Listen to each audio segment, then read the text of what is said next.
Здравствуйте, уважаемые зрители, участники нашей серии, как это называется у нас сейчас, нашей серии спикеров по программе «Системы координат».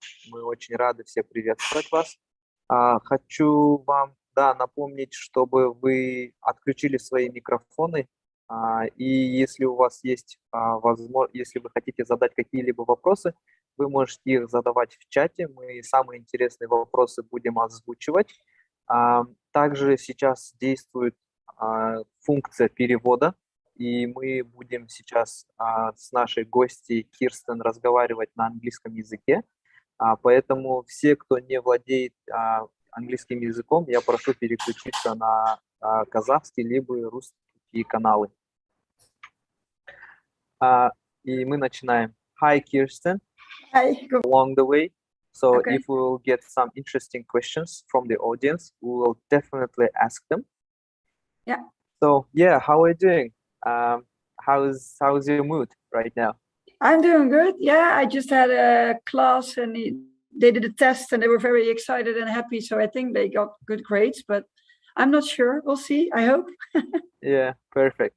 I really looked forward for this meeting. Me too. So, yeah, a little bit of background. So me and Kirsten, we know each other not for long, but it seems like we know each other like forever. Yes. So, yeah. I remember I wrote you in LinkedIn, right? Yeah. Yeah. So it's wonderful how people and how teachers are open to each other. Yeah. So it's great. I want to learn. I want to connect. Exactly. So networking and connection means a lot nowadays. Exactly. So yeah, let me introduce Kirsten a little bit. So Kirsten is she's a finalist of a Global Teacher Prize, like top 50 in the world. Like it's a great it's a great accomplishment, and yeah, congratulations to American teacher, as far as I remember, who won the prize, right? Yeah, true. Yeah. Kaisha, Yeah. it's her name. Yeah. Yeah. Excellent. I mean, I'm really happy that we have this prize for teachers as well. So it's very important, and it's really motivational how different teachers doing like different projects around the world. Yeah. Yeah, great. And it also connects teachers with each other. So we all work together now as a group of the top 50. You have a WhatsApp chat, right? Exactly. Yes. Yeah, that's cool. That's cool. Yeah. I mean, yeah, that's what all people have right now. Like they have their own WhatsApp chats. Yeah. Great. So so can you introduce yourself a little bit and tell us about what you do? And yeah, as you said, well, I'm Kирsten from the Netherlands. I'm a teacher, and I first started teaching when I was 22. I started at the primary school, and I did that for about 7 years. And after that, I was a teacher on a high school for 2 years. And now I'm a teacher at a secondary vocational education. So I teach technical, mostly boys in the age of 16, and the oldest one is 58. wow. Because I also teach career groups. So they already work and they go to school 1 day a week to learn more about their job. And I teach them Dutch and I teach them career guidance. Interesting. So yeah, let's unwrap this question a little bit. So what made you to move from like primary school up to vocational, like secondary vocational school? Well, it's actually just I just wanted to learn more about education, and I thought I couldn't learn more when I was teaching at a primary school. For me, I was finished. And I think at the school where I work now, in Holland, we call it lower education. I really don't like the name. So I think that's a really important thing in the Netherlands. We have to switch that. We have to call it practical, but now it's still lower education. And you see guys who know what they want, They know what they can do on technical things, but they sometimes don't know who they really are as a person or what their qualities are. And I want to guide them and coach them to be the best version of themselves and believe in themselves, and to be ready for the work. Yeah, excellent. I mean, and how long do you think it will take for you to go to higher education? Oh, I don't know. Well, actually, I just got out of a conversation with someone who asked me to work there. Yeah. So you never know.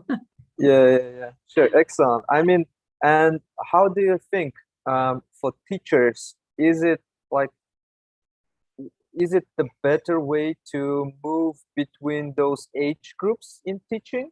Or do you think it's better to stay at the same age group like for a very long period of time as now it usually happens when if you are, for example, a teacher in primary school, you work for 50 years in primary school. Yeah.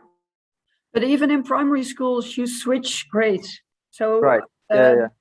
I did, like, I started in the age of 4 until 12, and I switched every few years, and I think that's really important. But I just think it's a personal thing. What are your own qualities? What do you like? How do you make a connection? Is it easier with someone of 4 years old, or is it better with someone who's 16 until 58 years old? So I don't think there's one right answer to it, but I think it's a good thing to switch every few years so that you don't get stuck in your behavior and your things. I see. So like always moving, always on the move, always learning something exactly new. Yeah, I think that's it's important. Great. Yeah. So my wife, she's expert in early childhood education, and what she says is very interesting, is that children, like the brain is developed up to the 6 years old, like 99% of all our neuron connections, they are built up to 6 years old. So, and then it becomes very hard to build those neuron connections in our brain, but still it's possible if only we learn something new. So exactly. And so that's very interesting. Yeah, it is. You just have to learn, and it's exactly what you say. It's really important to do that way. Yeah, interesting. So you mentioned you worked like in a primary school, and it started at 4 years old. Like, can you expand on it a little bit and tell us more about some Dutch education system, like in Netherlands? Yeah. We had the primary school starts about 4 years old. We also have something, it's called, I don't know how you call it in English, but it's for younger kids. So parents can work from when their kids are 2, they just can go to work, and there is like some kind of school, but it's more like playful. It's before 4 years old even. Exactly, yeah. From it's nursery, right? Nursery, something like that. Yeah. And then the primary school starts at 4 until 12. And when they are 12, they have to do a test, and the test says which level you have. And with that level, you can go to high school. And there are 4 different levels. And that's a little bit the reason I quit my job at the primary school, because I don't believe that a kid of 12 knows what they want. I don't think you can say exactly what level they have. And in Holland, the grades are very important. So they have to do more Dutch, more maths, more science. Everything is more. And it's not about who a kid is as a person or what their qualities are. It's all about the grades. And that's what I don't like. I see. So how do you think, what's the best way of this? So how would you change if you had the power? Well, for me, maybe primary school has to be longer, or you have to combine it with high school, because now we have 4 levels of high school. One is 4, it will take 4 years, the other one will take 5, and the highest level will take 6 years. But I think sometimes a kid will show what they can really do until they are 15 or 16. So why do we have to do it until 12? So I think you have to extend that and just give kids a chance to develop in their own way. Interesting. And do children, so it's more maybe like technical question, but I'm just curious, do children get a chance to move between those secondary schools? Like if I go, for example, for 5-year like school, like for this route, and then can I change to 6-year? It can be in the first grades, but as long as you go further in school, it's more difficult. You can go back, but going up is more difficult. So normally just do first the 5-year, and then when you're finished, you do 1 extra year or 2 extra years, I guess. Yeah. Yeah. I see.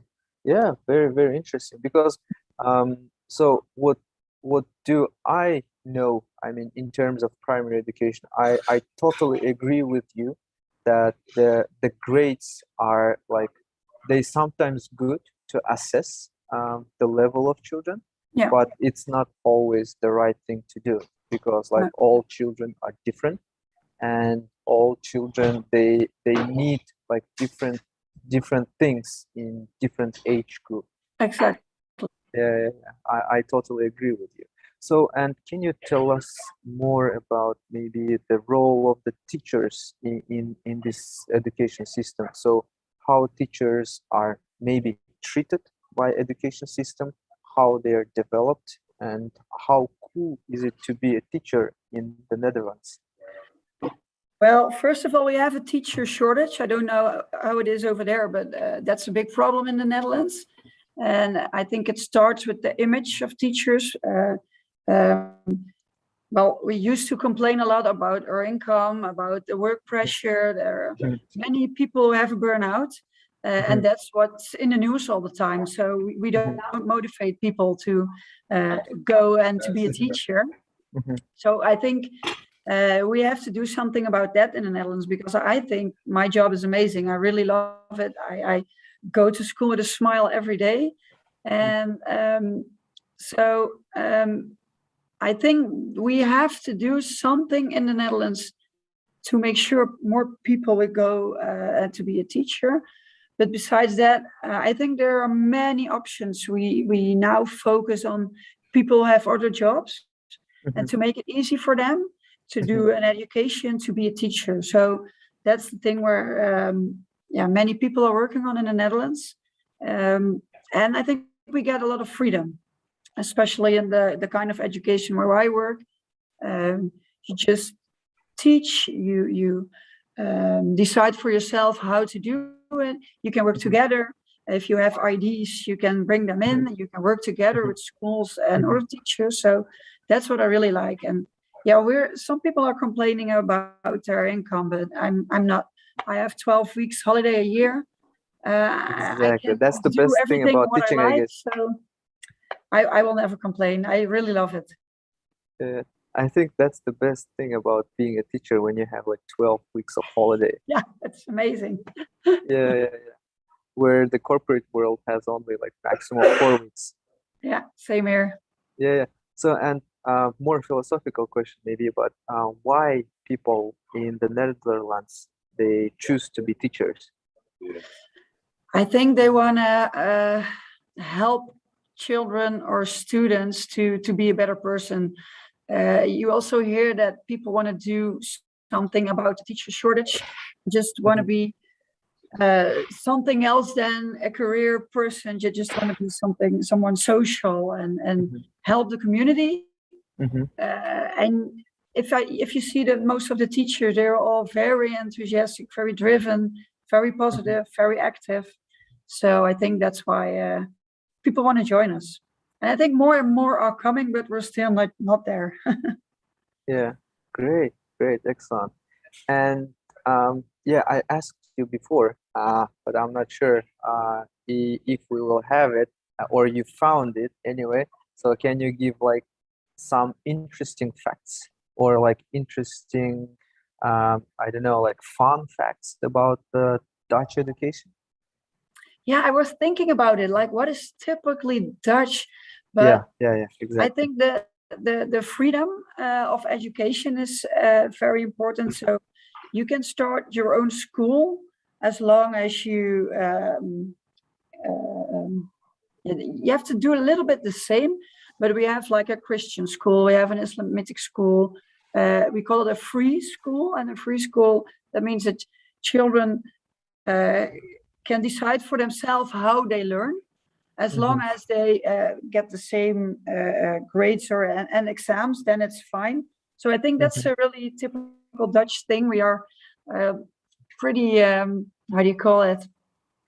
Open for new schools. Open for new, but we're also very critical, and we're also a little bit stubborn. So that's what you see with the parents. So I was in a primary school, and I had to tell the kids which level they have to go. And the parents are very stubborn, and they're always in discussion with the teacher because they wanted to get better grades and a higher level. So the parenting thing is a little bit different, and it leads to discussion sometimes, but it's also very cool because people in the Netherlands, they know where they stand for, they know what they want, and they like to fight for it.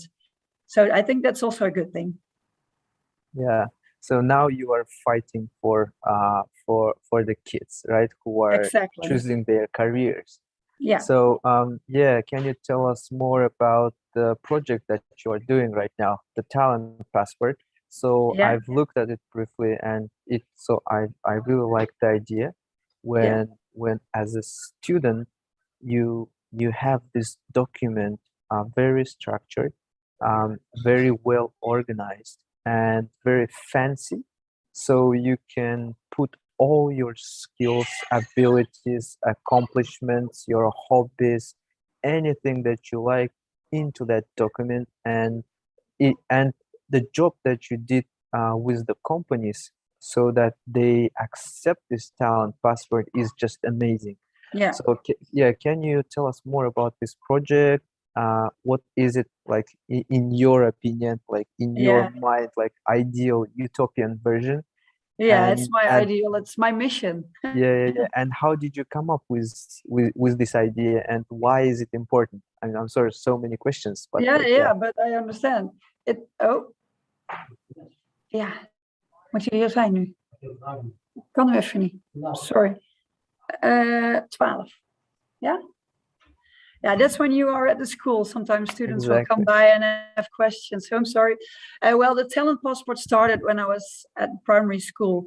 So when I've noticed that it was all about the grades and not about a person, it made me think about the future of education. And I think skills and talents are way more important than the grades you get. It's a moment. If you have a bad day, you get a bad grade. So it doesn't tell how you are as a person.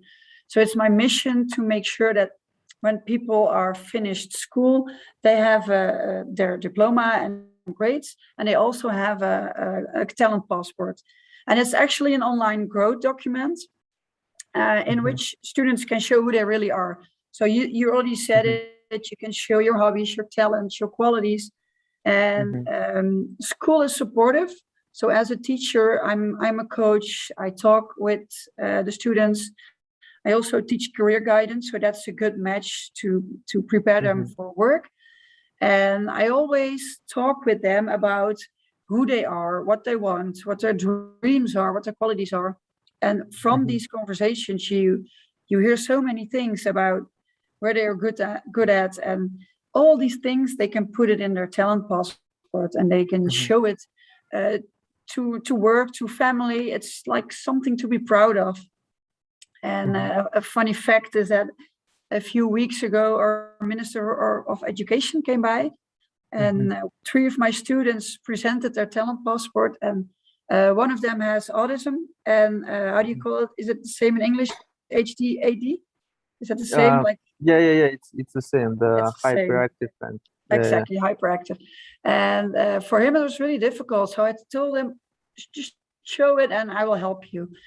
And he just took over the show, and he stood there, full confidence, and he was presenting his talent passport. He could answer all the questions, and there was a big group of people from the government, so it was really official. And he just stole the show and told everybody everything. So I was so proud, and that was like proof that it's so important for people to have it, even for adults. It's just so good to have it for everybody. Great. So what kind of values do you think it grows and promotes in students, this talent passport? Yeah, it helps critical thinking, because they have to think critical about themselves. Okay, I have a talent, but how good am I? They have to get a percentage on it. It's also what I said for self-confidence. You see people grow, because normally the focus is on what they cannot do instead of what they can do. So this is the first time you turn it around as a teacher. So I think that's really important. It also contributes to motivation. So when you see what your talent is and where you're good at, you know how to use it, and you know how to do better. So I see more motivated children and students in my class. So that's really important. And it also combats, we have a problem with internship discrimination sometimes. Because, you have what to. Do you mean? We have students from every country.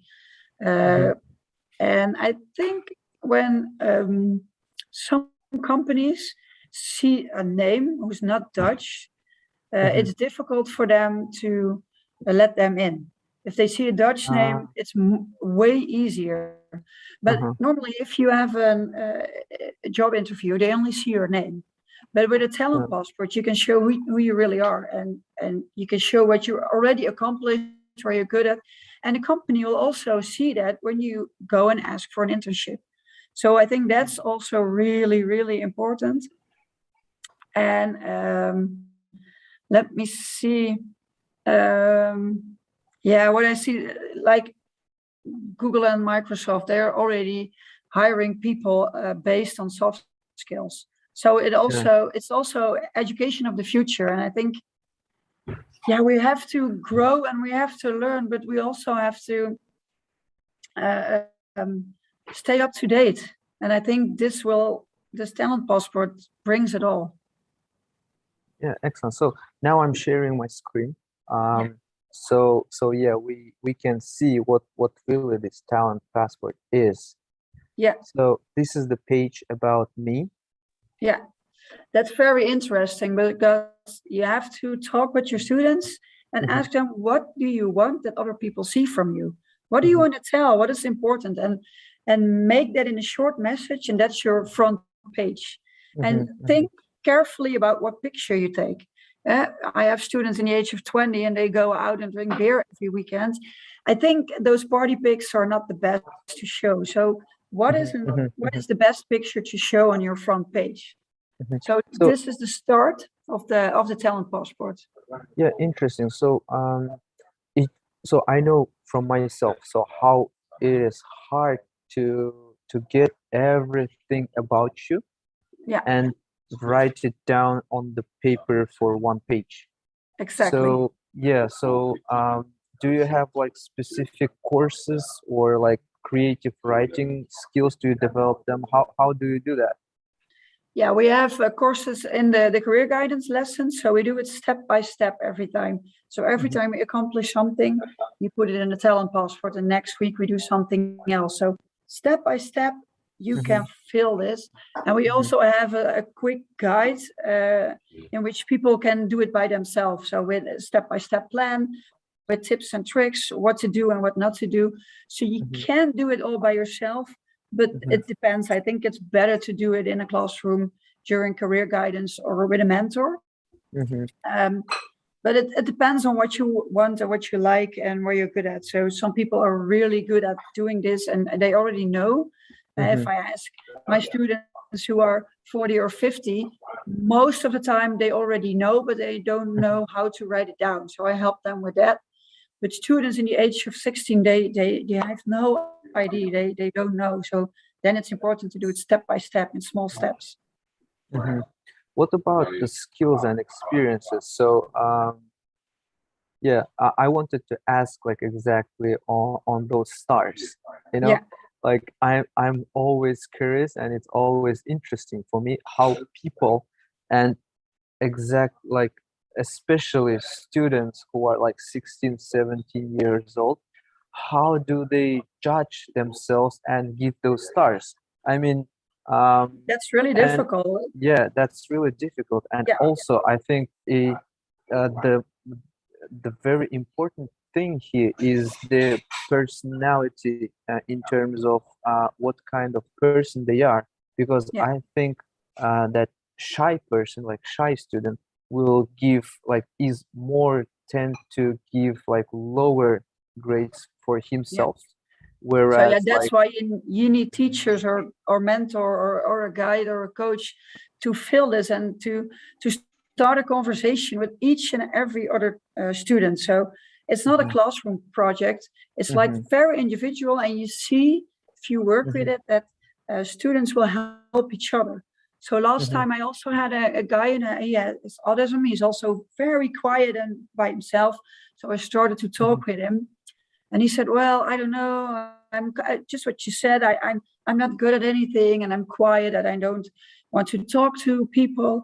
And then we started a conversation, and during the conversation, he told me that he likes to work alone, and that he's really motivated to work alone, and his concentration is really good. So I said, well, that's a really good thing, because when you work alone, you are very, how do you call it in English? You can manage yourself. Yeah, discipline, but you can also manage yourself.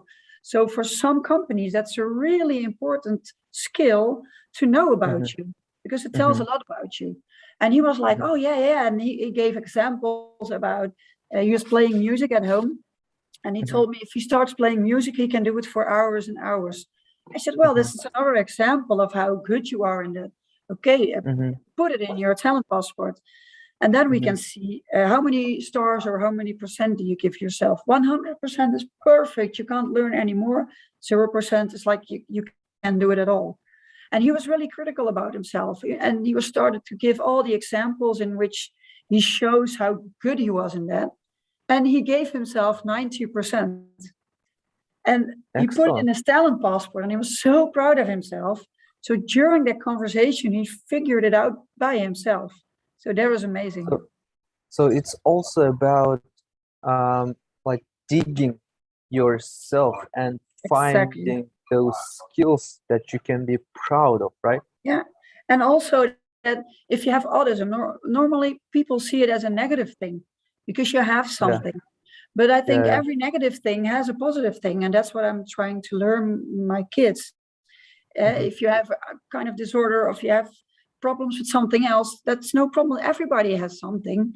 But on the other side, you have talents, you have things where you're good at. And that's the most important thing to focus on. Very interesting. So it really resonates with the book that I'm reading right now. So I'm reading right now the book called Miracle Morning, about like the first hour of your day, how it can change your life. And the author there highlights about the importance of seeing good rather than bad. So like sometimes, for example, we every day, and teachers especially, they have like 10 or 20 things to do in their to-do list for a day. And even if they complete like 15 or 18 of them, and they just don't finish like by the end of the day 1 or 2 points from their to-do list, they will stress about those 2 things.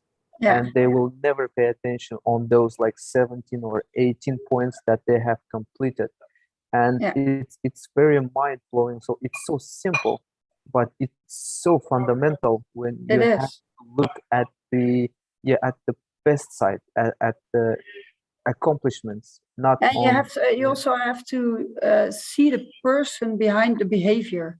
So sometimes you see students do something and it's not okay, but it's from somewhere.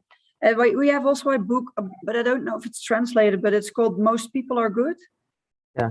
And it says that nobody wakes up in the morning to do something bad. There's always a reason. So I think as a teacher, it's really important to see what's behind the students, what is their background, where are they coming from, and just exactly what I said, focus on the good points. Yeah, interesting. So coming back to the passport. So here you also have a portfolio. So what this portfolio is for? Well, that's the important thing, because normally if you do a job interview, you only see what grades you have or what experience you have. But I have a student now. He told me he built his own windmill in his garden, a 4-meter high windmill. I'm like, wow. What? How? He said, well, I want to try how it works. I saw some YouTube instructions and I just built it by myself. So I was really impressed. I said, please make a picture, write a story about it, and put it in your talent passport, in your portfolio, because that's really important for people to see how you did it all by yourself. It's a really big accomplishment. So that's where the portfolio is about. So if you do something in school, at work, or private, you can show it. And it's like all the things where you're proud of, you can show it in your portfolio. Great. So so coming to the topic and the theme of the whole system of coordinate thing. So I would ask, so what is the value? What's the role of the teachers in those talent passports, in writing those talent passports? They have to be like a coach or a teacher who the students will really trust. So you first have to build a relationship. I think that's really important, because if they don't trust you, they don't tell you their story. So that's the first thing. So I don't start filling the talent passports like the first lesson. There are always a few other lessons about how to make a first impression, how you are. Do you know it's a game, Crossing the Line? Have you ever heard about it? What do you mean? Can you? I ask students, please cross the line if you have a learning disorder, and then they cross the line and they see who else have it. Please cross the line if you have difficulties at home. So I ask them many questions about their personal life, so it helps them to think about themselves and to get to know each other and to see that they're not alone. And from there we start a talk. I always ask them, which question do you want to know from me? So I get a lot of personal questions. But if you are vulnerable as a teacher, they will open up to you as well. So I think those first lessons are really important. And from there, you can start filling the talent passport in small steps. As long as they trust you and there's a safe environment in the classroom, then that's the best start to fill it. Yeah. And you also mentioned about the critical thinking, how it is important to critically judge yourself, your skills and your abilities. And how do teachers teach this critical thinking to students? I think there's not one way to do it. I think it's just something that comes every lesson. So I teach them that it's okay to be bad at something. Everybody is bad at something. That's not a problem. But the important thing is that you learn and that you develop yourself. So if you have 40% now, do you want to have the 50 or 60%? Or is that 40% not important? Is it not important? Then just leave it at the 40%. If it's important, okay, what are we going to do to make it 50%? Do you need something from me or from another teacher? So we do it step by step, and it's a personal thing, and that's what I say to everybody. Everybody has their own talents, things where they're good at, and things where they're bad at or not good at, and that's okay. So during every lesson, I speak with them about these things, about these methods, and about these skills. And during the lessons, you notice that for them it's okay. So it's like a normal thing to do. Okay, I see. Interesting. So, do you have anything to add about the Talent Passport more? It's an amazing project. Yeah, I love it. And what I said, it's my mission to make sure that every student will have it along next to their diploma. And I think my school now is already in a conversation, not if we are going to use it, but how we're going to implement it. And I know many other schools in the Netherlands are doing the same thing. And I really hope it will be an international thing, because when I was younger, I was like, I didn't like school. I wasn't paying attention. And actually, I was a little bit annoying. And the result of that was that my teacher told me, you will never accomplish something in your life. Wow. And that made me be more annoying because I really hated school. How dare you to say that, right? Exactly. But if I heard those stories many times for my students as well. So I know how it feels if people say it, and that made me be a better teacher. And I think it's very important if there are people who believe in you and who guide you to be a better person. And I really hope this will be an international thing. It's so important, and it helps students and people from all over the world. It's not a Dutch thing, it's a worldwide thing for the future. Yeah, I mean, teaching and education, knowledge, exactly. schools, it's universal, right? Yeah. And teachers in the Netherlands, they have the same problems as teachers in Kazakhstan or teachers in the UK. So it's universal, right? Yeah. So it's my dream to translate the Talent Passport in different languages, and to teach teachers how to use it, and to work with them so they can use it in their own schools. So that's my dream. Amazing. We also mentioned that you were a finalist for the Global Teacher Prize. Yeah. Can you tell us more about what Global Teacher Prize is, and why is it so important for teachers? Well, I think teachers are like, they don't have the best image. People think we're just doing something, and I think the Global Teacher Prize makes sure that teachers get the attention they deserve. They make connections. They make sure people learn from each other, and the winner will get $1 million. And the $1 million, you have to spend it on education. So you have to make education better. Kaisha, who wins this year, she helps fugitives in her country to learn about their country, to learn about school, and she helps the refugees to be ready for the American schools. So I think she does a really great job, and she really deserves the $1 million. And it gives so much positive attention to teachers. I was in different newspapers, on national TV. I can visit Denmark this spring to work together with teachers. Maybe I will go to France to work with other teachers and to learn from each other. So I think it's really important to inspire and to help each other to be better. And the Global Teacher Prize makes sure that that's even possible. Because without that, we won't know about each other. I wouldn't be here without the Global Teacher Prize. So I'm really happy, and I'm really proud of what they do. Yeah, amazing. So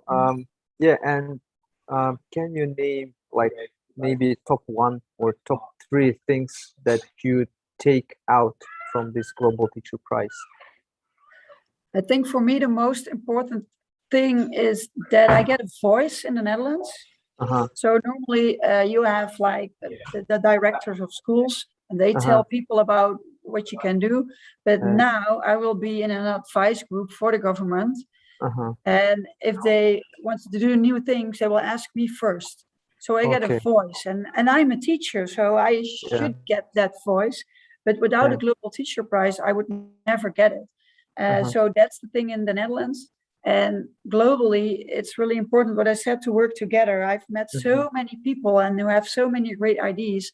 So why do you want to do it all by yourself? Or normally teachers, they see something and they want to try it by themselves or do it by themselves. But why just don't work together, use your expertise and experience, and make everything better? And that's what's in it for me. The connections are amazing, and the teachers are really inspiring, amazing people who do so many great things for education. So that's what I really love. Great. So yeah, one more question. One more. Yeah, and then I think we'll be done. So in your opinion, what's the image? So you were telling about the image of the teachers and how is it different and maybe sometimes undervalued, right? Yeah. So the other day I had this discussion with my friend who is also in education, and we were talking about the image of the teachers as well.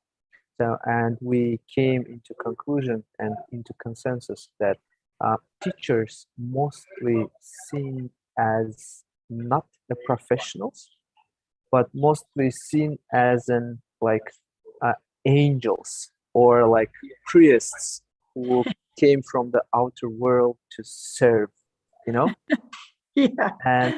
And because of that image, the relationship between parents and the community and the children and the teachers is usually different. So the relationship between like a person and, for example, an HR professional is professional, and the relationship between a person and a teacher is more of not professional usually. Exactly. Yeah.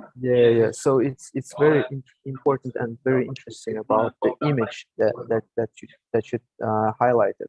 And but in the Netherlands, what I said, it's all, when you see the news, you see teachers complaining, you see schools where things go wrong, so you see so many bad images. So I can imagine that the image of teachers are pretty bad and they're pretty undervalued. We're not underpaid, but if you compare it with other jobs who have the same education level, then we get underpaid. But I think we're not, but I can imagine where it comes from. So we're now with a few teachers, we're working about showing people how cool our job is, what it is. In a few weeks, one of the most famous TV hosts will come to my school and teach and show it on television. So there is a change in the Netherlands. They want to show how cool our job is and how amazing things we accomplish. So I think that's really important, and I think that will help with the teacher shortage as well. So it's moving, but we're not there yet. Amazing. So the question is, what's in your mind? Can you tell us the picture of an ideal teacher? Well, for me, the most important thing is to really know yourself. When I started to work as a teacher, I did my own thing, and people always told me to be more strict, and if a kid is annoying, send him out or give him extra homework. So I tried, but that's not my thing. I'm not that strict. I'm not that hard. I'm quite a chill person, and I think if you know what your own values are, and if you really know who you are as a person, you can show it to your students, because students immediately know if you're real or you just do a trick. So I think it's really important to be real, to build up that connection, because if you don't have a connection and you don't motivate your students, they will not learn. There are many students that just come to school for you. So I think that's the base. And from there, of course, you have to know how to teach, and you have to know the subjects you teach. But that's not the way you start. You start with a relationship. You start by knowing yourself, and from there you build. I think that's the most important thing. Be yourself and know yourself. So be naturally like yourself, not pretending being someone. Exactly. Yeah, and building trustful relationships with the kids. Yeah, and it's really fun because when you do ask your, like, when I do ask my friends about what kind of, who from teachers do they remember most after like 10-15 years out of school, they usually name the teachers that they had fun with, and not the teachers that like were good or in teaching something. Or teachers who really saw who you really are. And I really like the Daisy and Ryan. Do you know Daisy and Ryan? The education researchers about the self-determination theory, about motivation. And if you read that, it's like, if you know what they say and you use it in your lesson, so you create autonomy, you build a relationship, and you build on competence. That's the basic of teaching. And if you use that, you will be a great teacher. Great. So I think that's it with my questions. But if you have anything to say, like to the audience, to the teachers in Kazakhstan, you are more than welcome. Yeah, well, I don't know how Kazakhstan school system works, and I don't really know what kind of teachers are here, but I'm always there to help you, or to answer questions, or to introduce you to the talent passport or something else. So Ерлан has my email address and my phone number, so you can find me on LinkedIn. So don't hesitate to contact me or send me a message, and I'm here. I want to help and inspire other teachers. So please let me know if I can do something. Excellent. So yeah, as I already told you, I think we will be implementing, or like making it, translating it to Kazakh and Russian language, the Talent Passport. It's an amazing project, and I think we need that as well. I think so too. Yeah, please let me know. We'll make sure to translate it and to guide you in how to use it. Sure. All right. Yeah. It was nice talking to you, Kirsten, and I hope we touched so many interesting things today, about the critical thinking, about how important to be yourself, and how it's important to see good things in people and students, and in yourself, most importantly, rather than your weaknesses and anything. So yeah. Thanks for inviting me, and thanks of all the people who are watching us and have interest. And I hope you all do good. And I really want to thank you for your attention. Exactly. So yeah, thank you, Kirsten. Yeah, have a nice day. You too. Thank you very much. Thank you. Bye. Bye. Bye. Большое спасибо всем, кто участвовал. Надеемся, что мы рассказали и затронули очень интересные темы, поэтому благодарю всех за участие и до встречи на нашей следующей встрече. All right, bye.